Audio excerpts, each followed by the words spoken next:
Hello दोस्तों, स्वागत है आप लोगों का मेरे YouTube चैनल लक्ष्य बोध के गुरुजी पर। और आज की इस वीडियो में हम आपको कराने वाले हैं पद्य साहित्य के इतिहास से संबंधित कुछ प्रश्न जिनके बोर्ड एग्जाम में पूछे जाने के अधिक मात्रा में चांस रहते हैं। तो बने रहिएगा हमारे साथ अंत तक। लेकिन उससे पहले यदि आप हमारे इस चैनल पर नए हैं तो वीडियो को लाइक करना मत भूलिएगा और चैनल को जरूर से जरूर सब्सक्राइब कर लीजिएगा। चलिए आपको पहले प्रश्न से मुलाकात कराते हैं। पहला प्रश्न है, रसखान किस काल के किस शाखा के कवि हैं? तो जो रसखान है वह किस काल के कवि हैं और किस शाखा के कवि हैं? तो भक्ति काल के सगुण शाखा के कौन है कवि हैं? तो पहले प्रश्न का जो ऑप्शन सी यानी जो ग हो जाएगा वो सही हो जाएगा। और दूसरा प्रश्न हमारा कह रहा है कि सार गंधर रचना किसकी है? तो यह किसकी है बच्चों? यह किसकी है? यह है हमारी हमीर रासो की।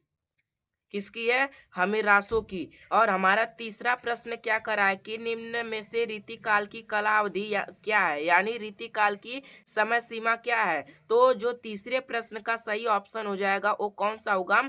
क हो जाएगा। 1643 ईस्वी से लेकर 1848 ईस्वी तक हो जाएगा। यानी प्रश्न 3 का सही ऑप्शन क्या हो जाएगा? क, यानी 1643 ईस्वी से लेकर 1843 ईस्वी तक। जबकि हमारा चौथा प्रश्न क्या कर रहा है?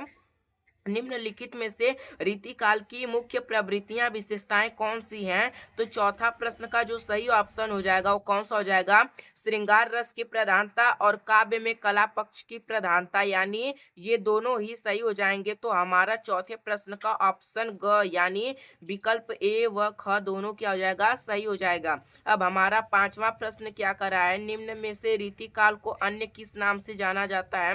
पांचवें प्रश्न का सही ऑप्शन क्या हो जाएगा? प्रश्न घ यानी वीरगाथा काल नहीं कहा जाता है, जबकि अलंकृत काल और श्रृंगार काल क्या कहा जाता है? इसके उपनाम है।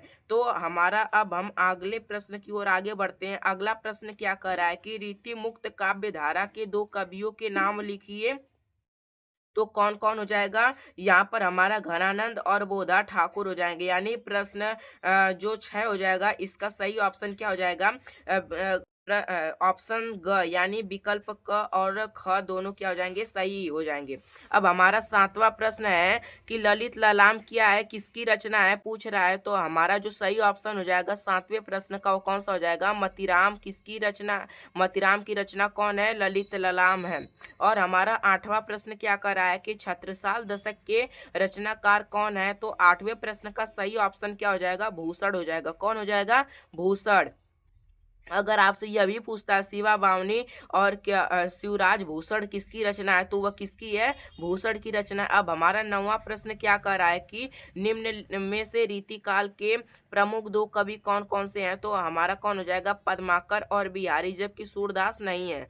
तो हमारा क्या हो जाएगा? नौवें प्रश्न का ऑप्शन कौन सा हो जाएगा? ग यानी विकल्प क व ख दोनों क्या हो जाएंगे? सही हो जाएंगे। अब हमारा 10वां प्रश्न क्या कर रहा है कि गंगा लहरी रचना किसकी है? तो 10वें प्रश्न का जो सही ऑप्शन हो जाएगा वो कौन सा हो जाएगा? जो क है यानी पद्माकर, यानी गंगा लहरी किसकी रचना है? पद्माकर की है। अब हमारा 11वां प्रश्न क्या कर रहा है कि रीतिकाल के वीर रस के प्रसिद्ध कवि कौन है? तो कौन हो जाएगा? हमारा भूषण, यानी 11 प्रश्न का ऑप्शन ग भूषण क्या हो जाएंगे? सही हो जाएंगे। हमारा 12वां प्रश्न क्या कर रहा है कि रामचंद्रिका के रचनाकार कौन है? तो कौन हो जाएगा? हमारा 12 प्रश्न का ऑप्शन ख यानी केशव दास, यानी रामचंद्रिका के रचनाकार कौन है? केशव दास है। और हमारा 13वां प्रश्न क्या कर रहा है कि भूषण किस युग के कवि हैं? तो किस युग के कवि हैं? रीतिकाल, यानी 13 प्रश्न का जो ख ऑप्शन है यह क्या हो जाएगा? बिल्कुल सही हो जाएगा। जबकि 14 प्रश्न हमारा क्या करा है कि बिहारी किस युग के कवि हैं? तो किस युग के कवि हैं बिहारी? यह 14 प्रश्न का ऑप्शन ख यानी रीतिकाल क्या हो जाएगा? बिल्कुल करेक्ट हो जाएगा। अब हमारा 15वां प्रश्न कह रहा है कि केशव दास काव्य धारा के कवि, यानी यह रीतिकाल के किस काव्य धारा के अंतर्गत आते हैं? तो जो 15वां प्रश्न का ऑप्शन क यानी रीतिबद्ध क्या हो जाएगा? बिल्कुल करेक्ट हो जाएगा। अब हमारा 16वां प्रश्न क्या कर रहा है कि रीतिकाल की रचना बताइए। तो इसमें से क्या हो जाएगा? ऑप्शन घ यानी रामचंद्रिका कौन से किस काल की रचना है? रीतिकाल की रचना है। यह बिल्कुल क्या हो जाएगा? करेक्ट हो जाएगा। जो प्रश्न 17वां, यह क्या कह रहा है, रीतिकालीन कवि कौन है। इनमें से ऐसे कौन से कवि हैं चारों ऑप्शन में जो रीतिकाल से संबंधित हैं। तो हमारा क्या हो जाएगा, प्रश्न 17 का ऑप्शन ग यानी पद्माकर क्या हो जाएगा, बिल्कुल करेक्ट। अब हमारा 18वां प्रश्न क्या कर रहा है कि रीतिकाल को अलंकृत काल किस विद्वान ने कहा है। तो कौन कहा है, जो ऑप्शन है यानी मिश्र बंधुओं ने। मिश्र बंधु नामक 3 भाई थे जिनका अलग अलग नाम था, सुखदेव बिहारी, गणेश बिहारी, श्यामदेव बिहारी, ऐसे ही कुछ नाम था। ये तीनों लोग क्या थे, भाई थे।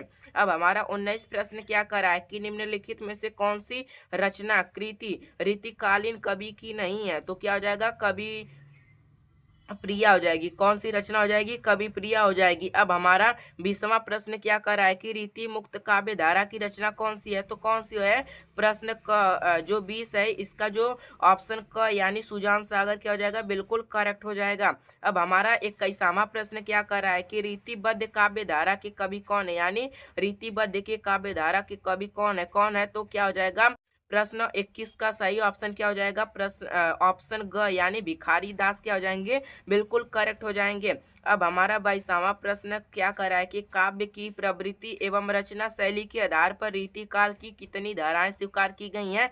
तो कितनी धाराएं स्वीकार की गई हैं बच्चों, 3। कौन कौन सी, रीतिबद्ध, रीति सिद्ध, रीति मुक्त, यानी क्या हो जाएगा 22 प्रश्न का ऑप्शन सी यानी ग क्या हो जाएगा, बिल्कुल करेक्ट हो जाएगा। अब हमारा 23 प्रश्न क्या कर रहा है कि घनानंद किस काव्य धारा के कवि हैं। तो घनानंद किस काव्य धारक कवि हैं, रीति मुक्त, यानी 23 प्रश्न का ऑप्शन ग क्या हो जाएगा, बिल्कुल करेक्ट हो जाएगा। अब हमारा 24 प्रश्न क्या कर रहा है कि पद्माभरण के रचयिता कौन है। तो क्या हो जाएगा, 24 प्रश्न का सही ऑप्शन क्या हो जाएगा, पद्माकर, क्या हो जाएगा, पद्माकर। हमारा 25 प्रश्न क्या कर रहा है कि आधुनिक काल की समयावधि क्या है। तो इसका जो सही ऑप्शन हो जाएगा वो ऑप्शन घ यानी 1843 ईस्वी से लेकर वर्तमान तक। आपको ये वीडियो कैसी लगी कमेंट करके जरूर बताइएगा। मिलते हैं किसी अगली वीडियो में, तब तक के लिए जय हिंद जय भारत।